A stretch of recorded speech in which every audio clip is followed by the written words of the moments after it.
Alrighty, our recording has started. I am Jillian Brown. I'm the Library Media Specialist here at Giddens, and I am going to present a PD today for us on how to navigate Sora, which if you don't know what Sora is, it's our online digital library and that we have through the district. And it's a really cool resource for both teachers and students. And I want everyone to be able to know how to use that. And so we're going to talk about that a little bit today. Let me go ahead and share my screen. Can you see that? Is that good? Amazing. Perfect. And I'm going to go ahead and share that link in our chat for the presentation already so that we have that ready to go. If it'll load. If not, I'll put it in there later. There we go. And I am going to put that in our chat. So if later on we need to follow along or you'd like to pull it up on your own screen individually, you have that option too. All right. So like I said, this is our district online library that we use. And it's a really cool resource that I want everyone to know about. So questions that I have that come up a lot, and I kind of want to phrase these questions as well to you, is if you've ever been in a situation where you've really needed a book to read to students and it might not even be in our library and it's like a time-sensitive issue and you need that book. If that's the case, Sora is a great thing for you to use. Additionally, if you're like, ooh, I really need access to library books or research books for students and I can't get down to the library at this time, again, Sora is a really, really great use. So those are just two of the things that I'm going to show you today. I'm actually going to give you some other suggestions as we go through too. So by the end of our 45-minute session, you teachers will be able to use the basic functions within the Sora app independently, including checking out, returning, and putting books on hold. So it's very similar to what you would do in a physical library. We do a lot of those same, we provide a lot of those same library services through that. And you'll possess the tools needed to successfully help students navigate Sora while in the classroom as well. We're going to talk about some ways you can do that.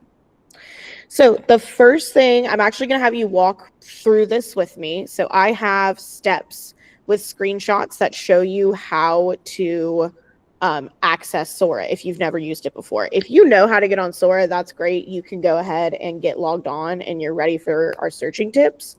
But if not, you're going to go ahead and follow these steps with me. So the first thing you're going to do is you're going to go up in the corner where you see your LASD shortcuts and you're going to find your Leander Launchpad. It's the same access point login that we use for a lot of our applications, Canva and all of those different kinds of things.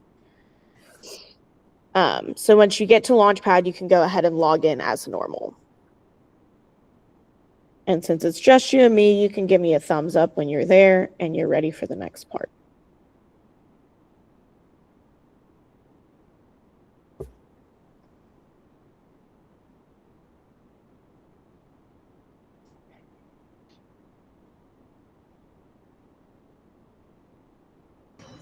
It was buried a bit, but I found it. Perfect. I know it is kind of buried a little bit in there. That's why I thought the screenshots might be helpful. All right. As we go through these steps, are these the same steps for students that they'll be taking, or? Yes, great question. Yeah, these are the exact same steps that the students are going to take. I've just showed you the type. There's like one step that's different, and I'll show you where that step is. So this is the same point for students. They're going to log in using their Launchpad, and a lot of them already have that logged in through Chrome anyways. So once you get logged into Launchpad, you see all of your icons that you can use, and you're going to look for the one that says Sora, or students are going to look for the one that says Sora. It looks like a little astronaut blasting off. That's how I like to describe him to the students.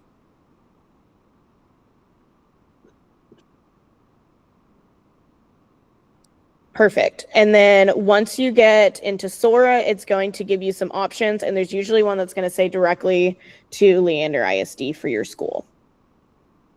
And you're going to click on Leander ISD because that's our district. Now, this next step is where it will be a little bit different for students and staff. You're going to have two options under Leander ISD. There is 6 through 12 and staff, and then there's K through 5. So for our students at Giddens, they would choose that K through 5 option, obviously.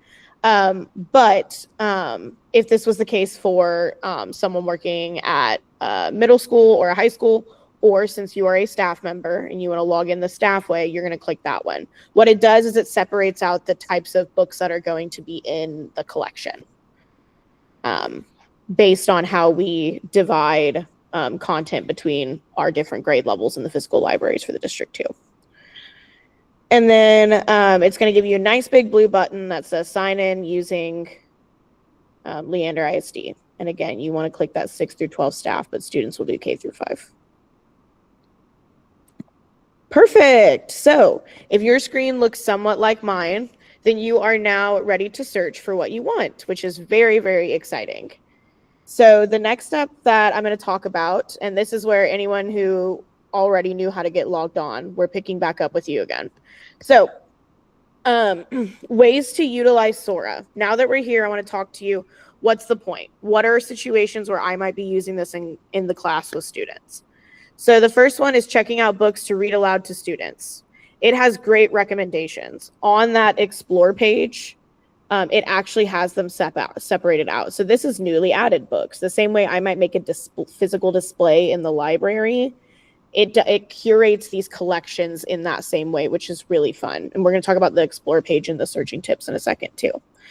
I have used this myself. There have been times where I really want to read a book for a read aloud with a grade level, and it's such a popular book that everyone's checked it out of the library. So what I can do is I can go look it up on Sora, and I can connect it to my interactive panel in my classroom, and I can read a story that way. I did that right after our ice freeze that we had. I did that with one of the Diary of a Wimpy Kids, and we read one of Greg Heffley's entries, and they loved it. You could also have students use Sora for independent reading time in class. It could be a part of stations. I think it's a really, really great reading station because they can check out books and keep them on hold and continue to read them. But it also could be quick read aloud books if they wanted to check out shorter ones. It's a great place to look for books not currently available in the library. Kind of what I talked about at the beginning when I posed that question about if you've ever been in a situation where you really are in a time crunch for a book and you can't get it from the physical library. And then also for yourself in your own reading life. I personally always have a book checked out on Sora. I'm a big audiobook person, and Sora does audiobooks and they do ebooks.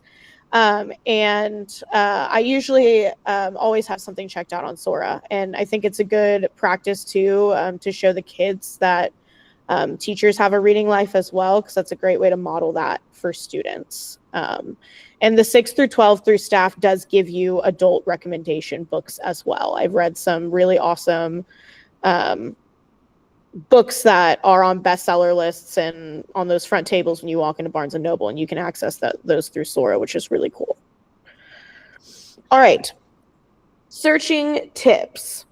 So the first thing is you can search the same way or very similar to how you can search in our library Destiny catalog to look for physical books. So if you go to that search on the Sora app where you see that little eyeglass and you can search for a book, you can search in different ways. You can search by title. You can search by author. You can search by subject or topic, which is really great for research and nonfiction. So like say kids are doing animal research and they need to search up penguins. You could search up by that topic. And series. So the example I have here, super popular one with students, is Wings of Fire. So I would type in Wings of Fire and I would search for that. So that's searching tip number 1, the ways that you can search. Number 2, how to check to see if we have any copies currently available of what you're interested in. So when I search, I get a whole list of ebooks and audiobooks. And it will tell me if they're available or not. So if you look at this red arrow, it's pointing to a book that says place hold. That means I can place a hold and wait for the title because it's not available right at this time. Over here, where you see the green arrow pointing to one that says borrow, that means it's good to go. You can press that button and you can immediately start reading, which is really cool. Kids love that instant gratification. So the kids love that. And again, if you're wanting to do this with me, you can search Wings of Fire. You can search whatever is interested to you. I know kids are really into Warriors, Diary of a Wimpy Kid. Any kind of book you want to search and practice with, you can do that too.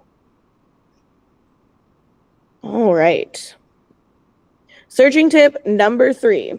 You can filter your results to just ebooks or just audiobooks. So how do you know which is which? The headphone icon, where you see in this green box, that is for audiobooks. If you don't see the green or the headphone, then that means it's for ebooks. Does that make sense? Audiobooks versus ebooks.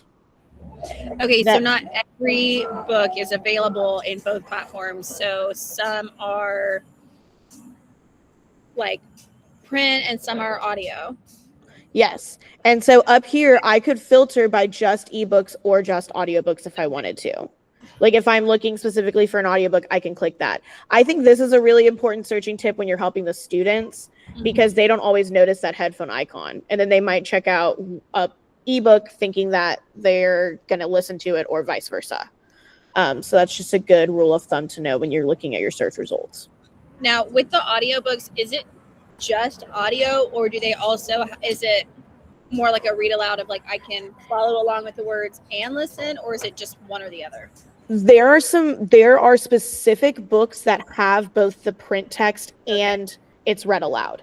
And those are labeled as like special read aloud. If you go to the explore page, you will see like a read aloud collection, and it's mainly picture books. I don't know of any chapter books that they have the print with the read aloud option, but there are a number of picture books that are that way and are listed as that. That's a great question. Super good to know. All right. And then the last searching tip is on that explore page. Like I was just saying, you can use it to help you look for something new to read. So, right, I have a bunch of like 3rd and 4th graders that are super into like spooky, scary tales this year. I don't know what the trend is right now, but I'm willing to embrace it, right? So it's fun to be able to go there and tell kids like, hey, these are the books that are available on Sora right now. Like right down here, look at here. That's so funny that you asked that question, Hannah, because it says read alongs English and Spanish. So we have some that are dual language as well. Yeah, and it labels them as read alongs where you're actually flipping the page and hearing it. Yep. All right. So I'm going to give practice time. We're going to do 15 minutes of practice time. And during that time, these are the things I'm encouraging you to try out. Is search for a picture book of your own choice. Feel free to take the time to read it. Maybe you can find something you can use in class in the next unit. Practice checking that book out and then returning it. And then visiting that explore page if you have more time too to see what's on there. You could take some time to look at that, read aloud and whatnot. And the timer I'm going to play has a little bit of music with it, so I'm going to let the timer go, and that can keep us on track for that time. But if you want to just unmute or throw any questions you have in the chat while you're looking around and doing that, that's great, because I'm just going to be here to answer questions while you're doing that 15-minute explore time. Sounds good. All Thank right. you. All right, I'm going to go ahead and start our timer.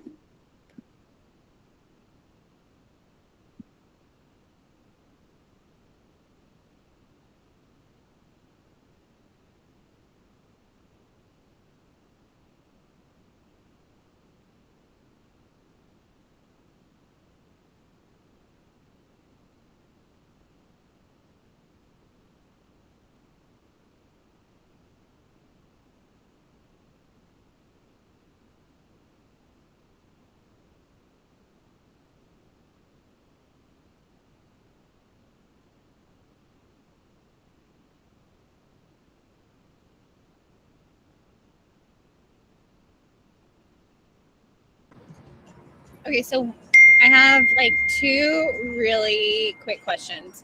Okay. Okay, so my understanding of like seeing this and kind of walking through like, oh, placing a hold and checking out books is that it kind of functions like a library, but it's just a digital platform. So is there a way for me as the teacher or even the district to kind of like see what books students have checked out, or like even where parenters Yes. can monitor? So our district actually keeps a we keep monthly Sora records that actually is organized by our district coordinator, and we go in and put our information in there. So we're able to look at who checks out the most books, and this is cool because it's actually a newer feature. We're able to dive more into it this year than we did before. Before it was kind of just being able to look at number of checkouts and Sora usage throughout each month and see how that climbs and changes. But now we can also look at like who is the fifth grade class that's reading the most minutes on Sora. I can look at who in a entire grade level by student name or ID number is reading the most on Sora. So it could be a fun thing to like tack in with the librarian on campus, at whatever campus you're at, to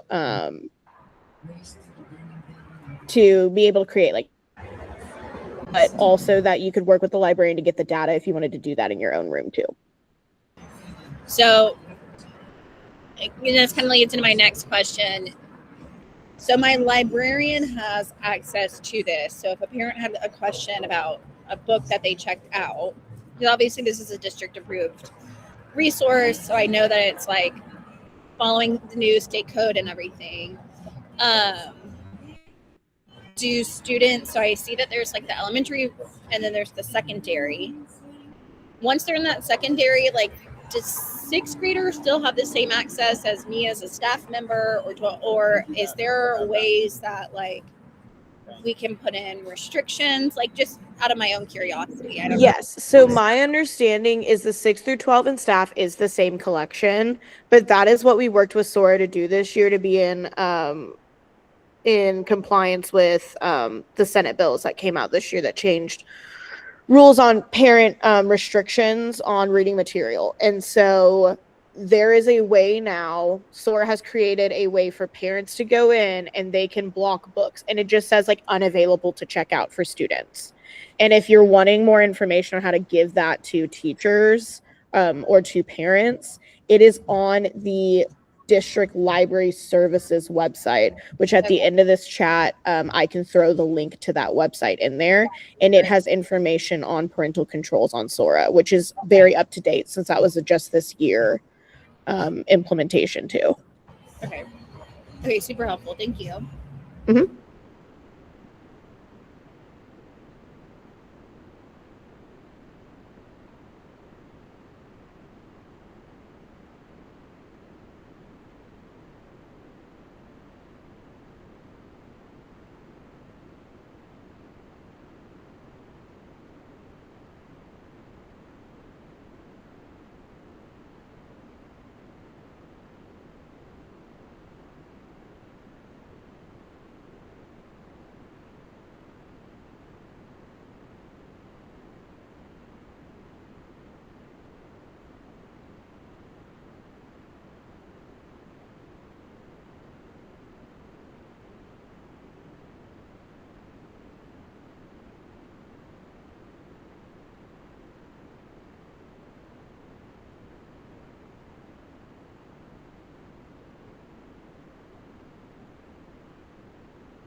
Him is Jack. He's 3 Okay, years so I old. had one more question as I was kind of playing around.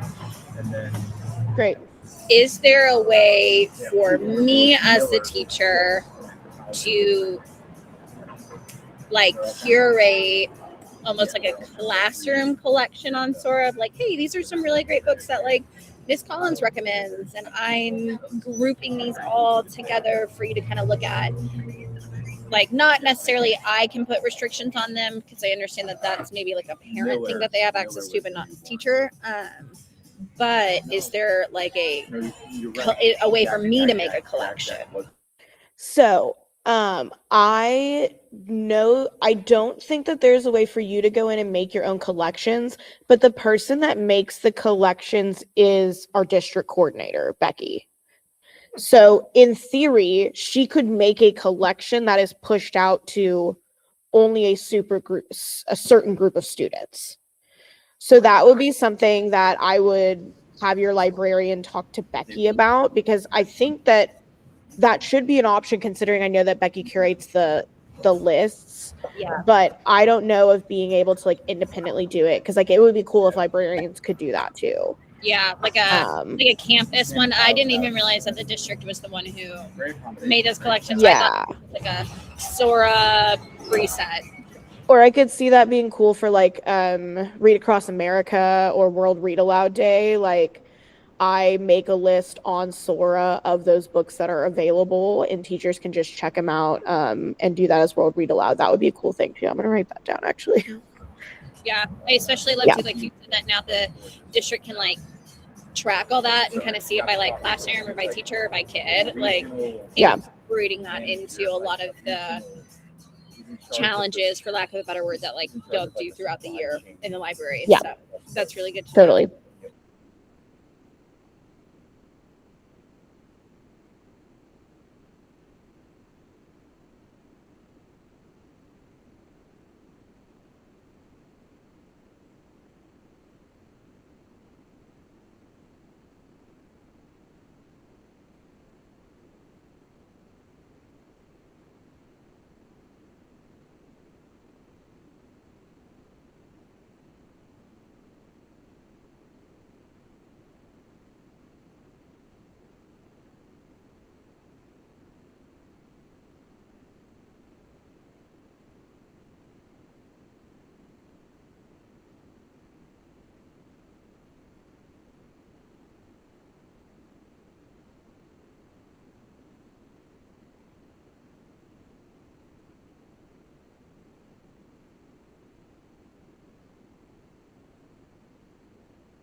Just a time check. We got about 5 more minutes until we're going to come back together from our practice time.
right, we've got less than a minute left in our explore time. I wanted to let you know as well, I just dropped in the link to the library services website where there's that information on Sora parental controls. I dropped that in the chat for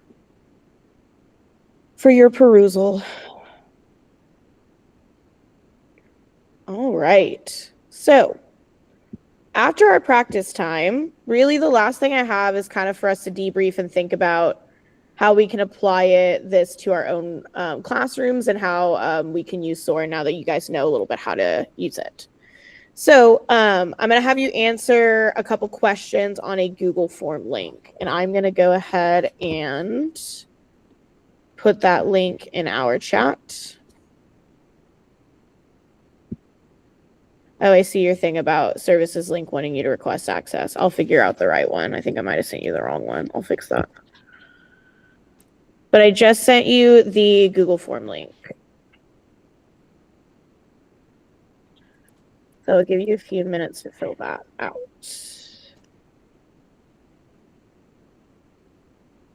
It's our exit ticket for today.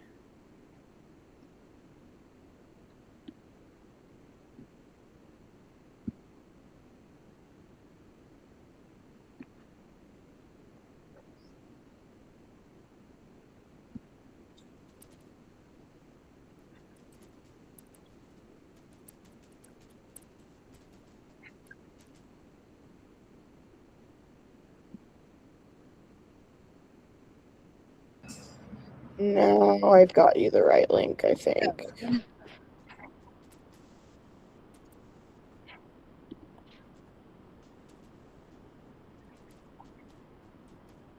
That should be the right link now for the library services page.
Thank you for putting your answers in the chat. I was going to ask you what your answer specifically to number 2 was going to be.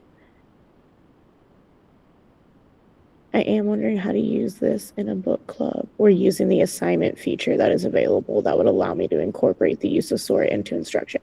Yes, and I would love to do a secondary PD for those that want to do a deeper dive into Sora on how to like assign challenges and assignments and stuff like that. That would be like a secondary PD that I would probably push out an interest form about to see who would be interested in something like that.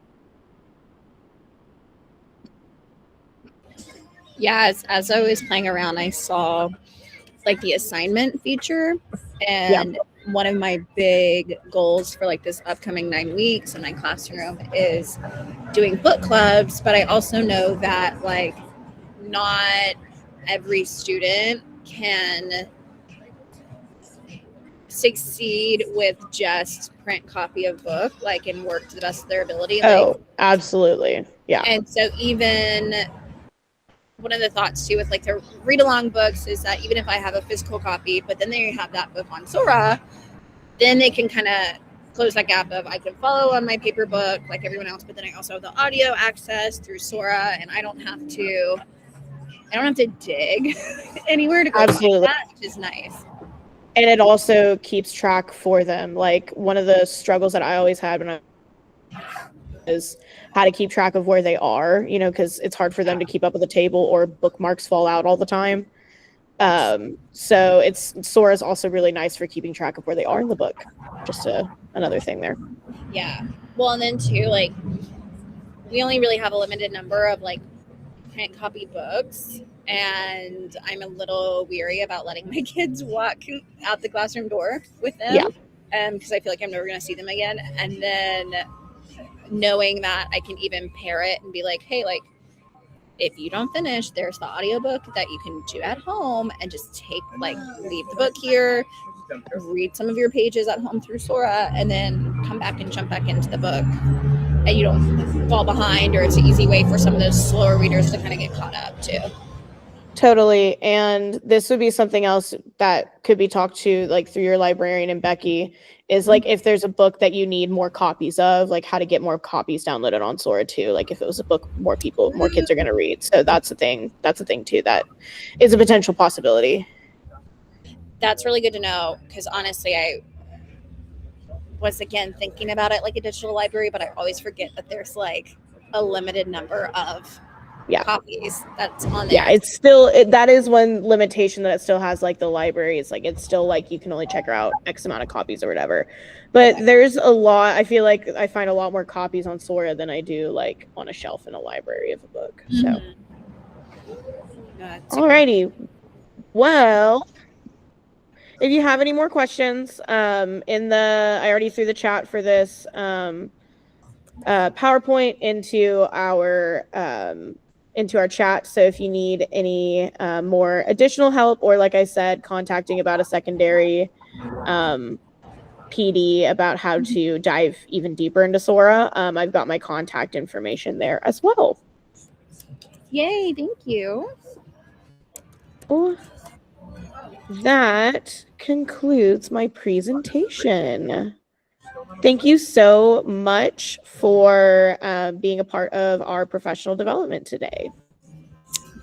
Thank you, Miss Brown.